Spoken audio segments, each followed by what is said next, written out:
I said, well, I normally fly up and go through the window. But today I decided I'd take the elevator. And I got her laughing. And then I said to her, wow, you got a big workload. Would you like to trade jobs today? Would you like to come to my office and do my job? And I'll do, oh, God, no, I couldn't do your job. And I said, well, I couldn't carry that much paper.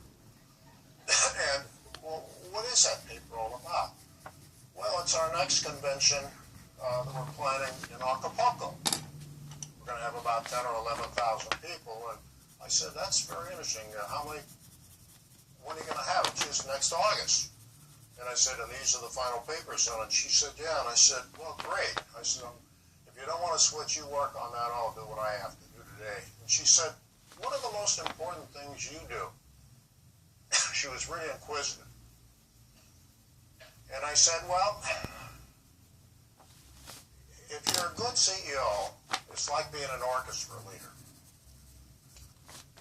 You don't know how to play all of the music, but you know how to make the music play well together. You might be able to play this instrument or that instrument. You certainly can't play it all, but you make it blend together really well. I said, so the most important decision I've had to deal with this week is the vacation of my assistant, when she can have her time off. I don't have to deal with really big issues because I've got good people that I can delegate to, and I believe in those people. And she said, so your job isn't that hard? I said, no, that's why I want your job. So basically, leadership is getting people to relax and open up and be very, very comfortable. Let me give you another illustration. This is one of my favorites. I was in Washington, D.C. many years ago at a conference of CEOs with American Enterprise Institute. And one of the key speakers there was a man by the name of Irving Kristol. Irving Kristol's son, Irving's dead now, is Bob Kristol. You've probably seen him on TV. And it was one of those rare days when snow hit New York, shut down the government, which sometimes is a big advantage, and we were snowed in. So I went to dinner with Irving Kristol. And I said to Irving, how many of the past presidents and current president do you know or have you met? He said, I've met them all. He went through them one by one. I said, well, I don't want any part of politics myself, but in your opinion, what are the characteristics needed for a great leader who becomes a president of the United States? Without hesitation, Irving looked at me and he said three things. You can't be too smart. We'll come back to that. Number two, you've got to be decisive. And number three, you've got to be a great communicator. And I said, interesting. What do you mean not too smart? He says, average. Above average. Think like a regular person. I said, well, I'm not going to talk about politics today, but I said, if you're talking about not being too smart, and being decisive, and being a great communicator, you just described who's not that. I said, Jimmy Carter. He said, you're right. His opinion, he says, you're right. And I said, and you described to me who is, because he's not too smart, he's very decisive, and he's a great communicator. That's Ronald Reagan. He says, you're right again. And I got to thinking about that. I got to thinking about that as it applies to business leaders, real leaders. And, you know, if you went back and saw my undergraduate transcript, you would be sure that I majored in social activities. Because they weren't among the records. They were on the upper 50%. I could have never gotten into Haas like you did. I was an average student, but I was driven. I had passion. I wanted to succeed. I knew what I wanted. I wanted to be in consumer, and I wanted to be in marketing. I didn't even think at that time about being a president or a chairman or a CEO. I knew what I wanted. But I wasn't too smart. I was just very, very passionate about what I wanted. Number two, I was very decisive. People who've worked for me over the years will tell you, if you ask them, don't ever go into Gary's office with a problem without a solution. because he'll make the decision on you, right, like that. He'll say, what are you going to do? And if you say you don't know, he'll tell you what to do and tell you to go out and do it. So I was decisive. In communications, I like people. I like talking to people. I like listening to people. I like trying to understand people. Right now, I'm analyzing you two, every one of you. I've seen your faces. I did a commencement speech not too long ago at a university, and my wife was in the audience. The speech was a very long one. It was 9 minutes, because I know no one in the audience wanted to listen to some buffoon talk about his career.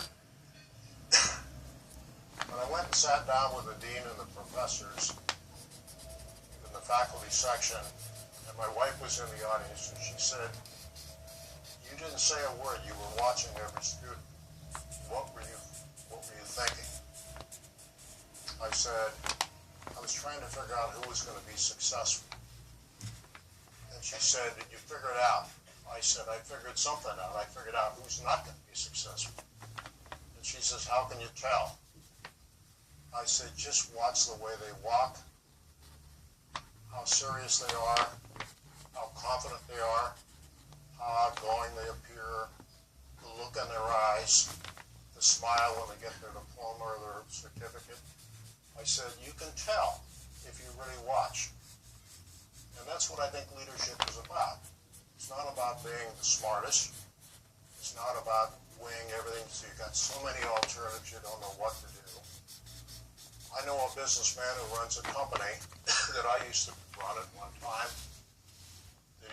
I heard his assistant tell my assistant that when he's going to make a trip, he wants to know every possible airline connection that can possibly. He wants a sheet that shows the 18 to 20 different ways he can get from A to B.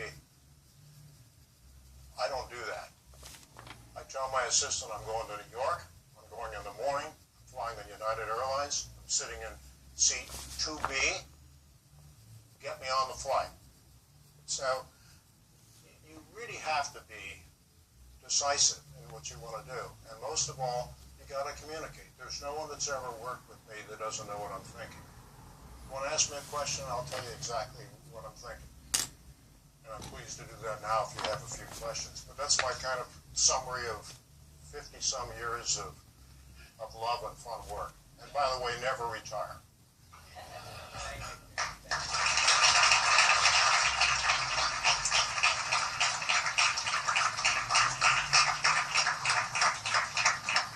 Before I let you ask me a couple questions, there was an article in the Wall Street Journal a week ago, on the weekend, and it started to talk out in defense of the CEO and some of the high salaries and big payouts and outrageous amounts that are paid for some people, which always gets my attention. But as I was reading it, there were a few things that were said in here that I highlighted. I just want to read it to you. It's not about salaries, it's about people.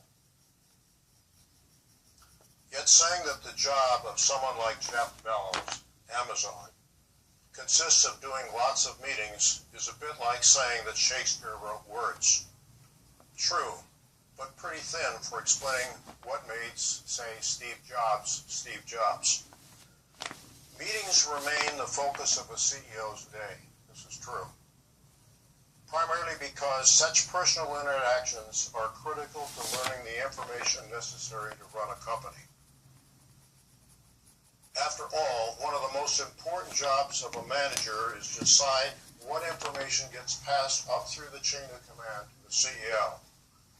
If the CEO relies solely on written reports and data sheets from self-serving underlings, they almost always would be guaranteed to make the wrong decision. What manager wants to pass on bad news to their boss?